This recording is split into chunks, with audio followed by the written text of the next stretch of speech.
Hi hello నమస్తే అందరికీ welcome to my channel గన స్టోరీస్ వరల్డ్. స్టోరీ చదివే ముందు ఛానల్ని సబ్స్క్రైబ్ చేసుకొని చిన్న లైక్ ఇవ్వండి. ఇక స్టోరీలోకి వెళ్ళిపోదాం. My bad boy episode 45. అయినా నీ కొడుకే నా కూతురికి ఓ గండంలాగా తయారయ్యాడు మీనాక్షి.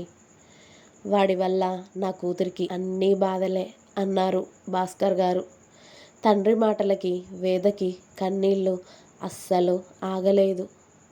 వేద రుద్రనే చూస్తూ ఉంటే రుద్ర మాత్రం అతడి కళ్ళని నేలకి వాల్చేశాడు.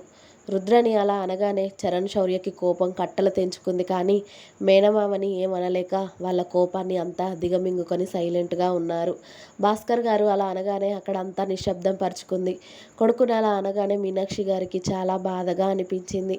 ఆవిడకి కళ్ళల్లో నీళ్లు తిరిగాయి. అలాగే మనోహర్ గారికి కూడా అంత మాట అనేసరికి నిజంగానే చాలా బాధ వేసింది.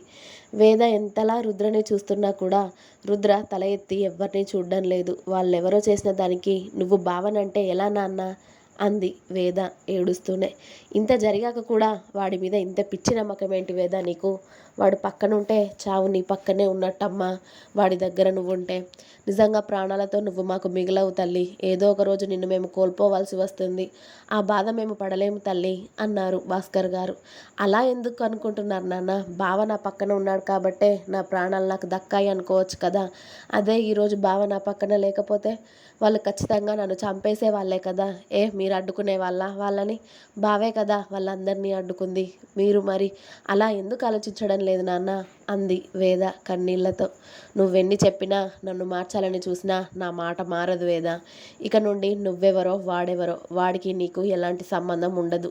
ఇంటికి వెళ్ళగానే నీకు వీడికన్నా తాతల లాంటి సంబంధం చూసి పెళ్లి చేస్తాను. వాడికి నిన్నిచ్చి పెళ్లి చేయడం అనేది కుదరనే కుదరదు. ఇక నుండి వాడిని మర్చిపో. వాడి పేరు నీ నోటి వెంట వచ్చినా నేను ఊరుకోను అన్నారు భాస్కర్ గారు చాలా సీరియస్గా. తండ్రి మాటలకి వేద బాధగా రుద్రని చూస్తూ ఉంటే, ఏంటండి ఆ మాటలు? అది పుట్టినప్పటి నుండే రుద్రకి అనుకున్నాం కదా. మరి ఇప్పుడు మీరు ఇలా మాట్లాడితే ఎలా? అంత చేత కానివాడా మన అల్లుడు? భార్యని కాపాడుకోలేడా అని సుధాగారు ముందుకు వస్తే భాస్కర్ గారు భార్య చెంప మీద కొట్టి, నీకు కూతురు కన్నా అల్లుడే ఎక్కువైపోయాడా ఏంటే? వాడి వైపు మాట్లాడుతున్నావు? కూతురు చచ్చిపోయినా నీకు అవసరం లేదా అని అరిచారు గట్టిగా. నాన్న ఇప్పుడు అమ్మేమంది అని కొడుతున్నావు? ప్లీజ్ అమ్మని ఏమనకు. నేను ఎక్కడికి రాను నాన్న. నేను బావనే పెళ్లి చేసుకుంటాను. నేను ఇక్కడే ఉంటాను. నువ్వు ఇప్పుడు నన్ను ఇంటికి తీసుకువెళ్ళినా నేను బతకను. బావ లేని బతుకు నాకు అనవసరం నాన్న. నేను ఖచ్చితంగా చచ్చిపోతాను. నాకు బావ కావాలి నాన్న అని వెక్కుతూ చెప్పింది వేద. ఓ, నువ్వు కూడా వాడి మాయలో పడిపోయావా వేద? వాడి పక్కనే ఉంటే నువ్వు చచ్చిపోతావు అని చెప్తే అర్థం కావట్లేదా అని కూతురు చేయి గట్టిగా పట్టుకున్నారు భాస్కర్ గారు. బావ కోసం నేను చచ్చిపోవడానికైనా సిద్ధమే నాన్న. బావలేని లైఫ్ నాకు వద్దు అని అరిచింది వేద కూడా. ఓ, అంత దూరం వచ్చిందా? అయితే సరే, వాడు కావాలా నేను కావాలో తేల్చుకోవేదా? నువ్వు వాడే కావాలి అనుకుంటే ఈ నిమిషమే నా శవం ఇక్కడే తేలుతుంది, వీళ్ళ ఇంట్లోనే.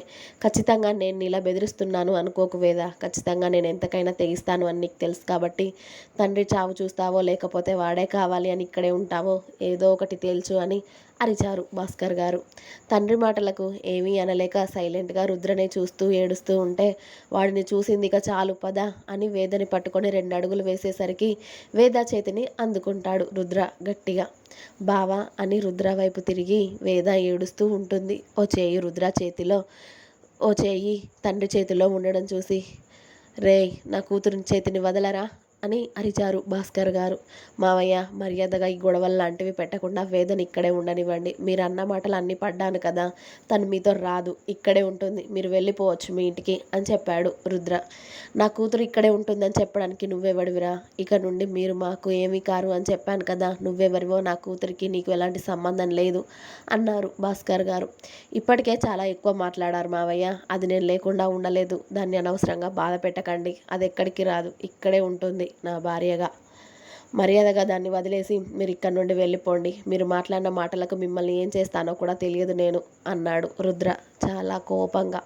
చూసావా, వాడు నేను అన్న మాటలకి నన్ను కూడా ఊరుకోడంట. ఆఖరికి నన్ను కూడా చంపడానికి వెనకాడేవాడు. చూసావు కదా అక్కడ వాళ్ళని ఎలా చంపాడో. ఏదో ఒక రోజు నువ్వు కూడా వీడి చేతిలోనో వాళ్ళ చేతిలోనో చావడం ఖాయం వేద.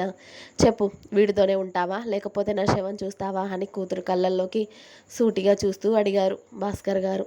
వేద ఎటు తేల్చుకోలేక ఏడుస్తూ రుద్ర వైపు భాస్కర్ గారి వైపు చూస్తూ ఉంటే, చెప్పాను కదా వేద, ఖచ్చితంగా నా శవం తేలుతుంది నువ్వు వీడితోనే ఉంటే. పద అని రుద్ర చేతుల్లో నుండి వేద చేతిని బలవంతంగా విడిపించుకొని వేదని అక్కడి నుండి లాక్కెళ్తూ ఉంటారు భాస్కర్ గారు, భార్య వైపు కూడా ఓ చూపు చూసి. ఇక సుధాగారు కూడా ఏడుస్తూ భర్త వెనకే కదిలారు. వేద గుమ్మం దాటుతుంది అనగా దక్ష అన్న రుద్ర బేస్ వాయిస్కి అక్కడే ఆగిపోతుంది వేద. తండ్రి కోపంగా చూస్తూ ఉన్నా కూడా అవేవి పట్టించుకోకుండా రుద్ర వైపే చూస్తూ నిలబడుతుంది.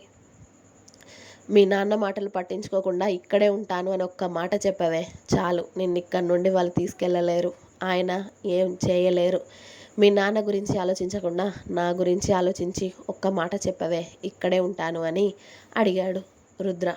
రుద్ర మాటలకి అందరి ఫేస్లు వేద వైపు టర్న్ అయ్యాయి. తను ఏం చెప్తుందా అని. భాస్కర్ గారు మాత్రం నేనేం చేయలేను అని. వాడు నువ్వు అనుకుంటున్నారేమో వేద, ఖచ్చితంగా చెప్తున్నాను కదా, పెట్రోల్ పోసుకొని నా ఒళ్ళు ఇక్కడే తగలబెట్టుకుంటాను. పద, వాడి మాటలు ఇక నువ్వు వినాల్సిన అవసరం లేదు. నిన్నే వాడికి ఇవ్వను అని చెప్పాక కూడా నువ్వు ఇక్కడే ఎందుకుంటావు, ఉండవు, పద అని అందరూ చూస్తూ ఉండగానే వేదని ఆ ఇంటి నుండి తీసుకెళ్ళిపోయారు భాస్కర్ గారు. తండ్రి మాటలకి వేద నుండి మాట రాలేదు. వేద ఏం మాట్లాడకపోవడంతో రుద్ర వెళ్తున్న వేద వైపే తీక్షణంగా చూస్తూ ఉన్నాడు. ఆమె ఒక్క మాట ఉంటాను అని చెప్తే తనని ఇక్కడే ఆపేసేవాడు. కానీ వేద మౌనం అతడిని చాలా బాధకి గురిచేసింది. వెళ్తున్న వేద వైపే రుద్ర చూపులు ఉన్నాయి. మీనాక్షి గారు కొడుకుని అలా చూసి రుద్రని పట్టుకొని చాలా ఏడ్చారు. చరణ్, శౌర్య కూడా జరిగేదంతా చూస్తూ ఉండిపోయారు.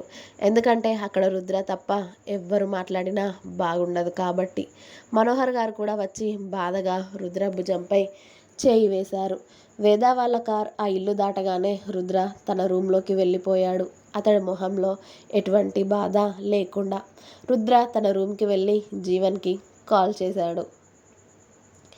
గుడిలో జరిగిన మ్యాటర్ తెలిసిందా అని అడిగాడు రుద్ర డైరెక్ట్గా జీవన్ కాల్ లిఫ్ట్ చేయడంతోనే. ఇప్పుడే తెలిసింది, సెక్యూరిటీ క్లియర్ చేశారంట కదరా అక్కడ అన్నాడు జీవన్. వాడెక్కడో ఉండి కూడా ఇలా మనుషులను పంపిస్తూ ఉన్నాడు, అయినా వాడు ఇంకా దొరకడం లేదంటే ఎలా జీవన్ అన్నాడు రుద్ర.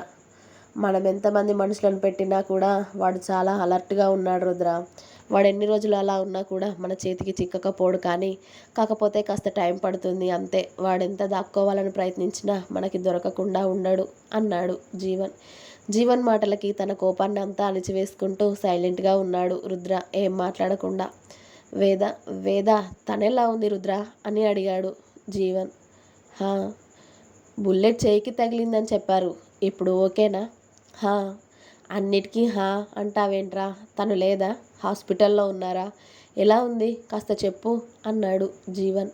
అది ఇక్కడ ఉంటే కదా నీకెలా ఉందో చెప్పడానికి. తీసుకెళ్ళిపోయాడు దాన్ని దాని బాబు ఇక్కడి నుండి. అంటే దాన్ని నాకు ఇచ్చి పెళ్లి చేయడం ఆయనకి ఇష్టం లేదంట.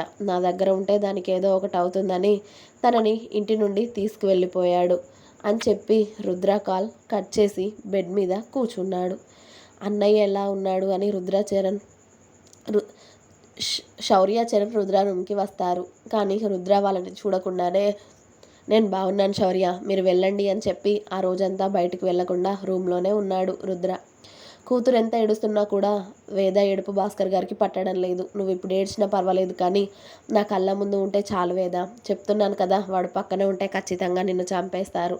వాళ్ళు ఏదో ఒక రోజు ఇదే జరుగుతుంది వేద అని వాళ్ళ ఊరికి తీసుకెళ్ళిపోయారు భాస్కర్ గారు వేదని ఇంట్లోకి తీసుకువెళ్ళి, ఇంకొకసారి నీ నోటి నుండి వాళ్ళ ఇంటి పేరు కానీ వచ్చిందో, చెప్పాను కదా ఈ తండ్రి శవాన్ని చూస్తావు, నన్ను చంపుకున్న తర్వాత నువ్వు వాడి దగ్గరికి వెళ్ళిపోవచ్చు.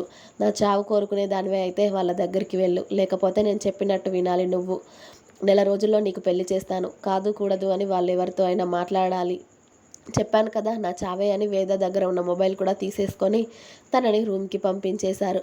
భర్త మాటలకి ఎదురు చెప్పలేకపోయారు సుధా గారు. ఇక జరిగేదంతా చూస్తూ ఉండడమే ఆవిడ పని అయిపోయింది. తండ్రి మాటని కాదు అనలేక, మనసు పడ్డవాన్ని మర్చిపోలేక చిత్రవద అనుభవిస్తుంది వేద. తను రుద్ర వాళ్ళ ఇంటి దగ్గర మొదలుపెట్టిన ఏడుపు అస్సలు ఆగలేదు.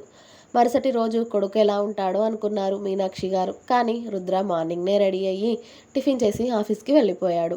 వీడి మనసులో ఏముందండి, ఇంత సైలెంట్గా ఉన్నాడు. అక్కడ అన్నయ్య ఏమో వేదకి పెళ్లి చేస్తా అని చెప్పారు. నాకేం అర్థం కావట్లేదండి.